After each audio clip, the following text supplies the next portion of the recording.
বলো ভাই, মোচার তরকারি কেমন হয়েছে? অসাধারণ, সুন্দর টেস্ট।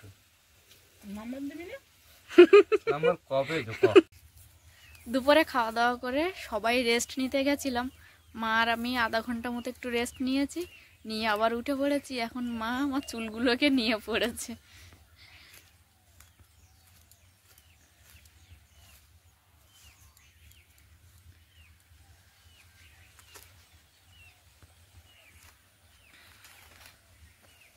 এইভাবে যাবে, আর একটা ধরো এইদিক মাথা এদিক মাথা, দুদিক করে মাথা দিলে ধানটা বেরিয়ে যাবে ভাই, ধান বাইরে বেরোলে হবে না, দুই কাপড়ের উপরে এই ধানটা দেবে। না আমি সেটা বলছি না তোমার, আমি সেটা বলছি শোনো। ধরো এই চারটে মুখ এদিকে, আবার চারটে মুখ এদিক করলাম, ঠিক আছে? ওটা বলে দুই মুখ। উঠবে, হ্যাঁ, এই বোঝাটা নিয়ে যাবে না, এই একদিকে মুখ করে পেছন দিকে পুরো এই তোমার ধানের এটা থাকবে সেইটা। ও এইবার বোঝাতে বলেছে। আরে সেইটাই আমি তখন থেকে বলছিলাম। কিন্তু নমস্কার, আপনারা সকলে ভালো আছেন তো? সাথী বিপ্লব ব্লগের আরো একটা সম্পূর্ণ নতুন পর্বে নবাগত এবং পুরাতন সকল দর্শক বন্ধুকে স্বাগত জানিয়ে অন্যান্য দিনের মতো আজকের দিনটাও শুরু করছি আমাদের এই গ্রাম্য জীবনের ছোট ছোট আনন্দ এবং আমাদের কাজকর্ম দিয়ে। তো সম্পূর্ণ পর্বটি আপনাদের দেখার জন্য অনুরোধ রইল, কোথাও স্কিপ না করে দেখতে থাকুন, আশা করব আপনাদের ভালো লাগবে। আর এদিকে যখন আমরা ভিডিও শুরু করে তখন কিন্তু আমাদের বাড়িতে পড়তে আসছে খোকা, দীপশিকা, কোয়েল। আর এরা আজকের অনেক সকাল সকাল চলে এসছে। এখনো কিন্তু আমি সকালবেলা চায়ের জল বসাইনি, ওদিকে খোকা চলে এসছে, তাই না খোকা? আমার খোকা চা খাবি? খোকা খোকা আজকে চা খাবি? খোকা খাবি? চা খাবি না? খোকার কাছে কি খাবার আছে দীপশিকা? এসো দীপ, তুমি কি খেয়ে আসছো? খোকা বাবার মাপলা জড়িয়ে এসছে, একটু ঠান্ডা পড়েছে। তো যাই হোক, আমরা পর্বটা শুরু করি, চলো মা। খোকা ভাই আর বাবা ওদিকে মাঠে চলে গেছে ধান বাঁধতে। ধানগুলো বাঁধার পরে এখানে তোলা হবে। তো এই জায়গাটা আমি একটু ভালো করে ঝাড় দিয়ে রেখে দেবো।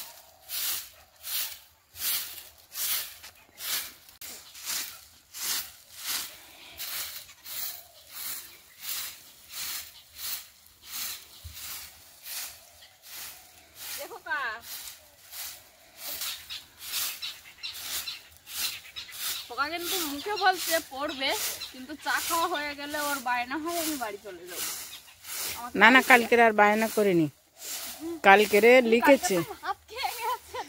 না, কালকের যখন তোমার বাবা বলছিল না তোমার যে আমার ভাত দাও, তুমি কি রান্না করেছো? তুমি বললে ডাল। ও ছুটে গিয়ে বলে ওটাও দা, আমি ডাল খাই। তা তুই ডাল খাস, তা আমি কি করবো? তুই তো আপেল খাস, আমি তো দেখলাম। বলছে হ্যাঁ, বলছে তা আমি তো ডাল খাই, তাহলে না আমি এরকম খাই।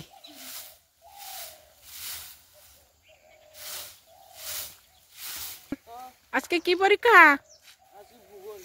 তবে ভূগোল বলো, বিরাট কঠিন। তাড়াতাড়ি যা, ভালো করে মন কান্দে পড়িস। ভূগোলেতে গোল, তারপরে কি অঙ্কে হয়েছি পাগল, তাই তো নাকি? আমরা তখন বলতাম ওই রকম, ভূগোলেতে গোল, অঙ্ক কষে আমি হয়েছি পাগল। চা দিয়েছে নাকি? ওকে যখন জিজ্ঞাসা করলাম খোকা তুই কি চা খাবি, এক কথাই বলে দিল না। এখন যেই ভাই বাবা মাকে চা দিচ্ছে অমনি বলছে আমাকে দাও, আমারটা কই, আমাকে দাও। আমি চা খাই, আমার দিলে না? তুই বলেছিস খোকা? তাই দেখি তুই হাসছিস খোকা? এ খোকা দেখি, এ খোকা একটু মুখটা দেখি খোকা, এ খোকা। চা কিন্তু এখন একটু গরম আছে, চা একটু গরম আছে, ঠান্ডা হলে খাবি, ঠিক আছে? সকালে রান্না করার জন্য এদিকে আমি চাল ধুয়ে নিয়েছি, আর আজকে এখানে 2-3 রকমের সবজি একসঙ্গে কেটে নিয়েছি। সকালে ভাত আর একটা ভাজা সবজি বসিয়েছিলাম, সেটা কিন্তু হয়ে গেছে। এই যে হাঁড়িটা এখন একটু উনানের উপর দিয়েছি, আর এই যে সে ভাজা সবজি। সকালে একটা সবজি ভাত রান্না হয়ে গেছে। এবার একটু বেলা হয়েছে, কিন্তু আজকের কুয়াশাটা এখনো ছাড়েনি, হালকা হালকা আছে। তো আমি এখন এই যে ছাগলগুলোকে নিয়ে যাচ্ছি, গিয়ে পুকুরের ওই পারে বেঁধে দিয়ে আসবো। আর এটা তো এর আগেও বলেছি বাবা করে, কিন্তু বাবা এখন মাঠে যেহেতু কাজ করছে তাই মাও পড়াচ্ছে, আর আমি এখন ফ্রি আছি। আমি কিন্তু যাচ্ছি পুকুরের ওই পারে ছাগলগুলোকে বেঁধে রাখার জন্য।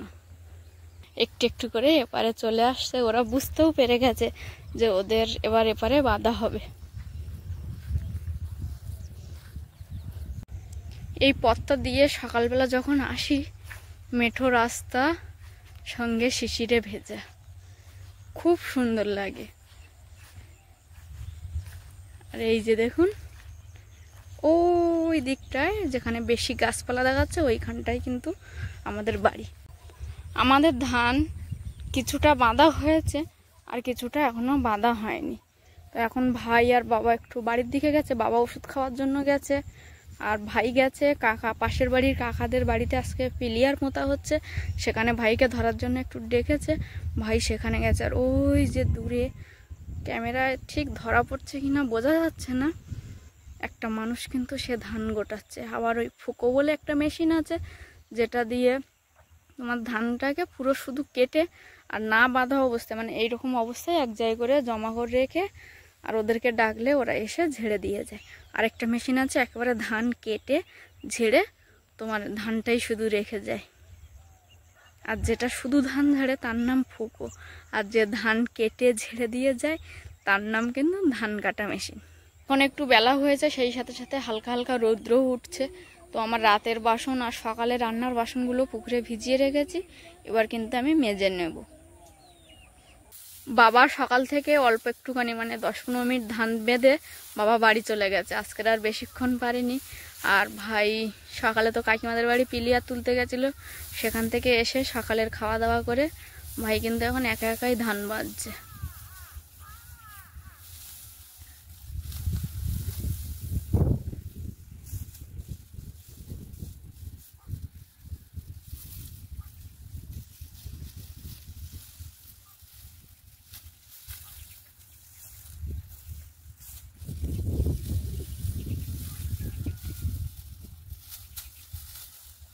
ভাই ওদিকে মাঠে ধান বাঁধছে, ততক্ষণে আমি আর মা দুপুরে রান্নার জোগাড় করছি। এদিকে আমি মোচা আর মোচার জন্য আলু কেটে রেখেছি, আর এদিকে মা হচ্ছে তেলাকুচো শাক, কলা আলু কেটে দিয়েছে। এদিকে কিছু মাছ মারা হয়েছে পুকুর থেকে, চারা মাছ, তার মধ্যে কিন্তু কয়েক পিস পুঁটি মাছ পড়েছে, বেশ সুন্দর।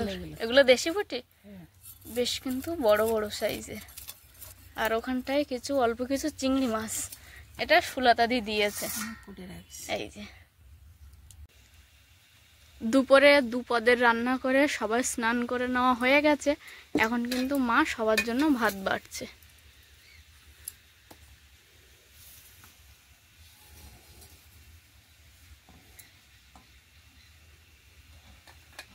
যেহেতু আমরা উনানে রান্না করি তাই কিন্তু আমাদের হাঁড়ির নিচটা একটু কালোই থাকে। রান্না হয়েছে কলা, ডাঁটা, চারাপোনা মাছ দিয়ে একটা তরকারি, আর এদিকে চিংড়ি মাছ, মোচা, আলু দিয়ে একটা তরকারি।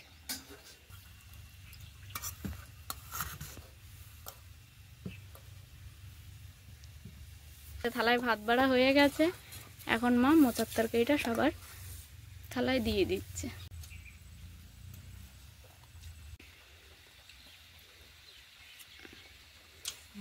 খুব ভালো হয়েছে তাই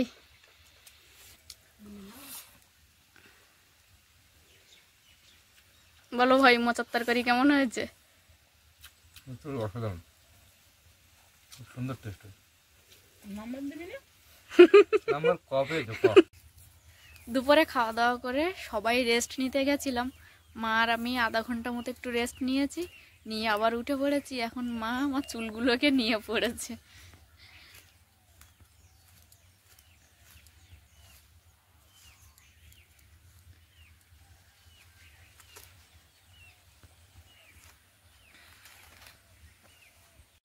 মা মাথা চুল ছাড়িয়ে দিতে দিতে চেক করছে যে মাথায় উকুন টুকুন আছে কিনা। যতদূর আমি জানি না আছে বলে সেটা আমার জানা নেই, কিন্তু এখন দেখা যাক মা বাঁচা দিয়ে পায় কিনা উকুন। আর সব থেকে বড় কথা, আমার ওই ঘরের যে চিরুনিটা থাকে, আমাদের বাড়ির 2-1 বাচ্চা মেয়েরা আমার চিরুনি দিয়ে মাথা ছানে। মিলি তো সবসময় হ্যাঁ হ্যাঁ, মিলি একদম স্নান করে মাথা ছেনে এখান থেকে স্কুলে বেরোবে মিলি। মিলির ভয় করে আমার।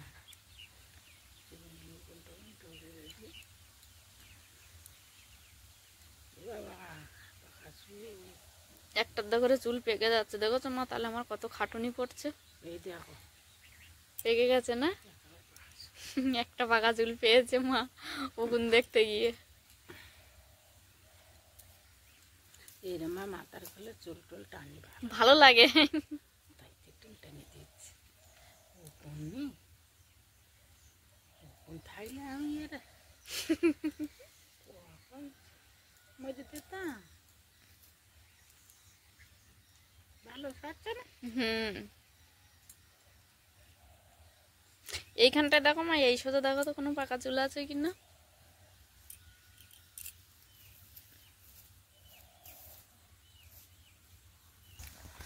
ধান তোলা হবে, তা বৌমা আর অনিমেষ কাপড় পাচ্ছে। ধানগুলো এখানে এখন মোটামুটি গুছিয়ে রাখা হবে।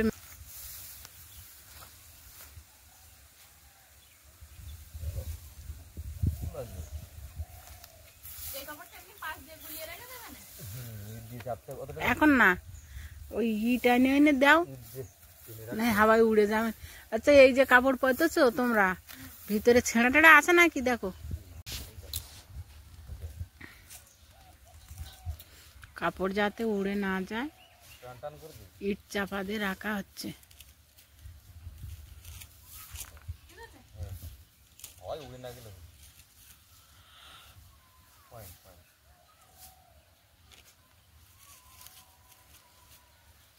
চলো মা, মাঠের দিক যাই এবার। এবার মাথাগুলো কি সব একদিকে দেবো? দুদিকে হবে না? আমার সব নতুন চাষি আলোচনা করেই কাজে লাগছে, ধানের মাথাটা কোথায় থাকবে।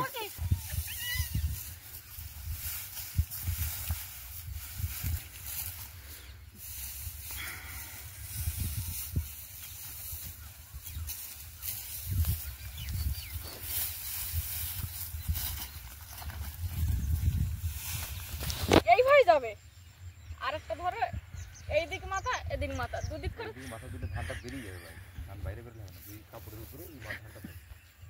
না, আমি সেটা বলছি না তোমার, আমি সেটা বলছি শোনো। ধরো এই চারটে মুখ এদিকে, আবার চারটে মুখ এদিক করলাম, ঠিক আছে? ওটা বলে বোঝাটা দুই এরকম মুখ। ভাবে উঠবে, হ্যাঁ, এই বোঝাটা নিয়ে যাবে না, এই একদিকে মুখ করে পেছন দিকে পুরো এই তোমার ধানের এটা থাকবে সেইটা। ও, এইবার বোঝাতে বলেছে। আরে সেইটাই আমি তখন থেকে বলছিলাম। কিন্তু হ্যাঁ, আমি এইটাই জিজ্ঞাসা করছিলাম যে তোমার বোঝাটা কি এইরকম যাবে? আমি যাবে কিন্তু ধানটা বাবা পুরো দেবো লাইন করে। ঠিক আছে, বোঝা ভারী হয়ে গেছে না, এরকমই থাকবে। এটা আরো বেশি করতে হবে।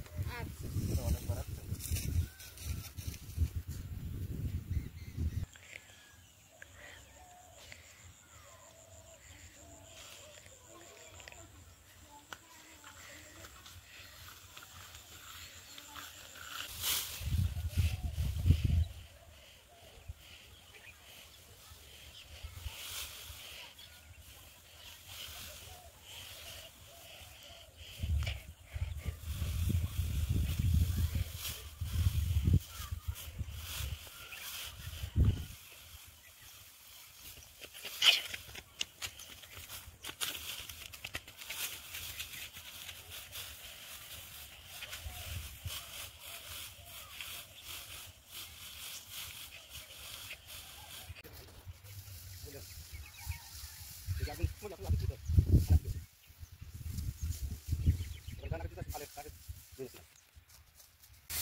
চাপে দাও। আর দেবো? হ্যাঁ হ্যাঁ, আর দাও।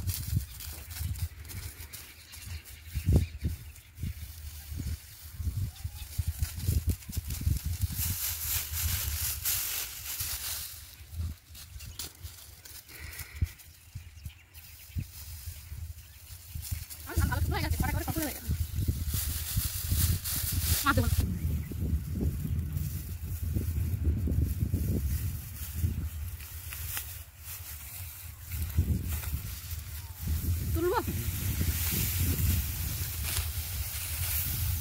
ঠিক আছে।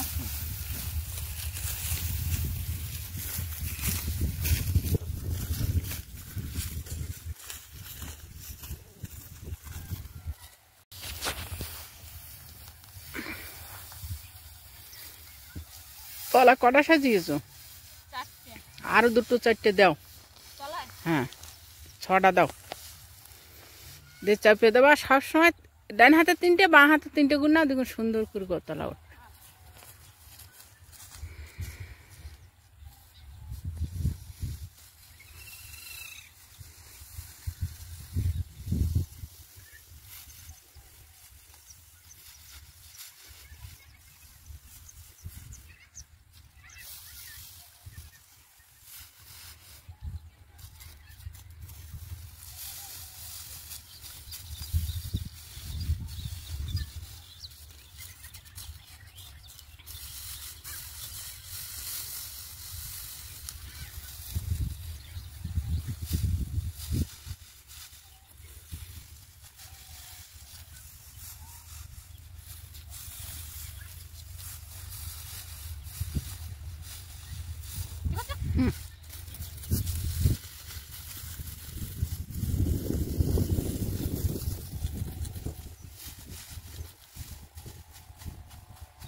তাই তো আরো মধ্যখানের দিক টেনে নিতে হতো কিন্তু বলো মা।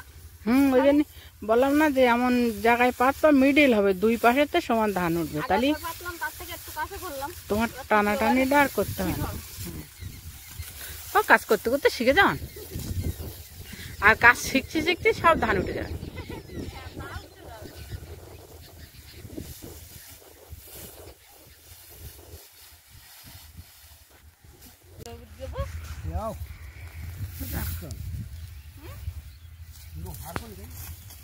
আর নেই বলছো?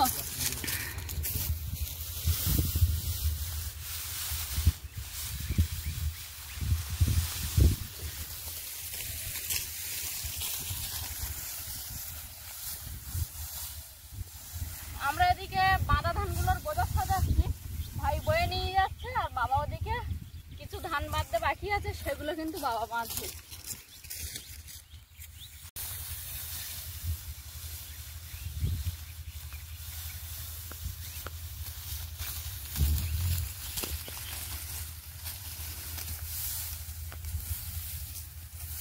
আর দেবো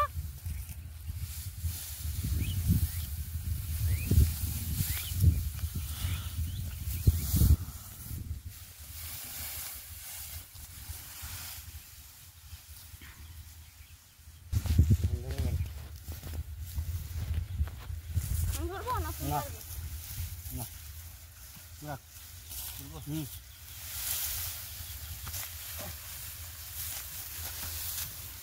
কাপড়টা ঠিক করতে কোন কাপড়টা খুলে যাবে কি?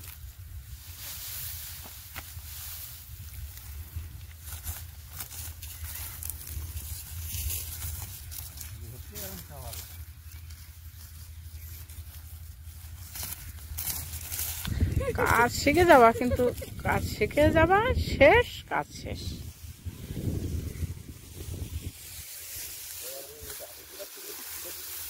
আরে হ্যাঁ, ওইখানটা একটা পাই বড় হয়ে গেছিল, ওইটা দেখে ভাই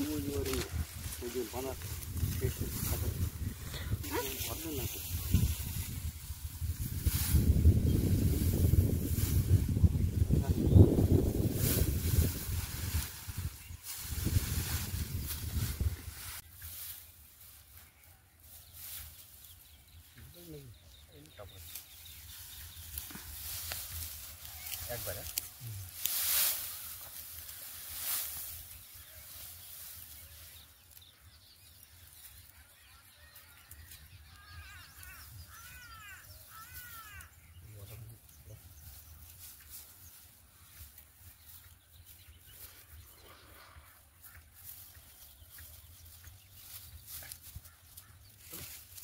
ভাইয়ের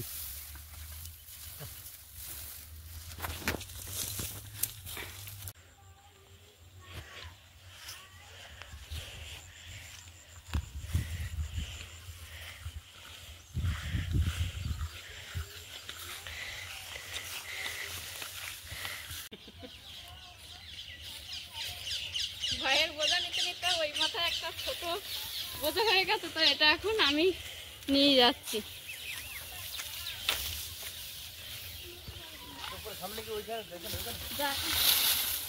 এই যে ভাই কিন্তু এইখানটায় ধানগুলো সাজিয়ে রেখে যাচ্ছে, আর আমার এই ছোট বোঝাটাও কিন্তু আমি এখানে সাজিয়ে রাখবো।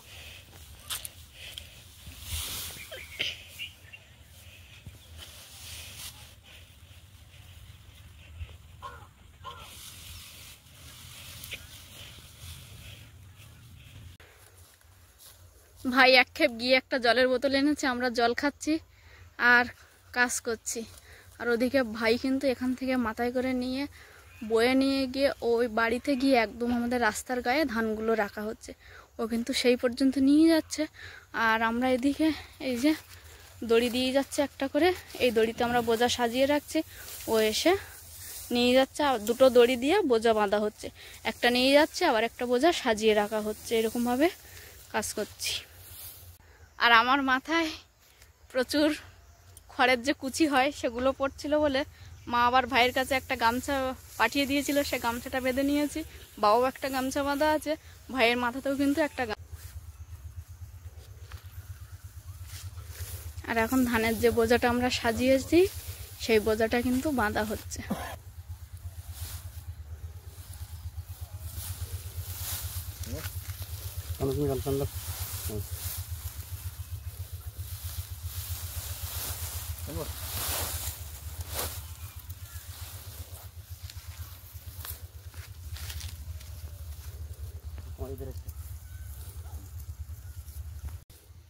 যতটা ধান বাঁধা হয়েছিল তা আর এইটুকানি বাকি ছিল, এই লাস্ট বোঝা এটা আমি নিয়ে যাব, আর বাবা ওদিকে বেঁধে দিচ্ছে। আরও এখনো কিছুটা ধান আছে যেগুলো বাঁধা হয়নি বলে। আর তাছাড়াও আজকে অনেকটাই সন্ধে হয়ে গেছে, ওই যে ওয়েদারটাও আপনারা কিন্তু দেখে বুঝতে পারছেন। বন্ধুরা, আজকে সকাল থেকে শুরু হওয়া পর্বটা একেবারেই সন্ধেবেলা শেষ করেছি। সকালে যা টুকিটাকি কাজকর্ম দেখিয়েছি, আর গ্রামাঞ্চলে এই সময়টা প্রচণ্ড পরিমাণে মাঠের কাজ থাকে। তো আজকের অনেকটা সময় মাঠের কাজ করেছি, সবটাই আপনাদেরকে দেখালাম। আর 3টে নাগাদ কাজ করতে করতে এখন প্রায় সন্ধে হয়ে গেছে। আজকের পর্বটা কিন্তু আপাতত এখানেই শেষ করছি। এতক্ষণ ধৈর্য ধরে দেখার জন্য আপনাদেরকে অনেক অনেক ধন্যবাদ। দেখা হচ্ছে নতুন কোনো একটা ভিডিওতে। ততক্ষণের জন্য আপনারা ভালো থাকবেন, সুস্থ থাকবেন, নিজেদের সকলের প্রতি খেয়াল রাখবেন। আর আমার সকল বয়োজ্যেষ্ঠদেরকে জানাই প্রণাম, সমবয়সীদেরকে জানাই অনেক অনেক ভালোবাসা, ছোটদেরকে জানাই আদর ও স্নেহ। সবশেষে আমি যেটা বলে থাকি, সাথী বিপ্লব ব্লগের সঙ্গে সদা সর্বদা জুড়ে থাকবেন। নমস্কার।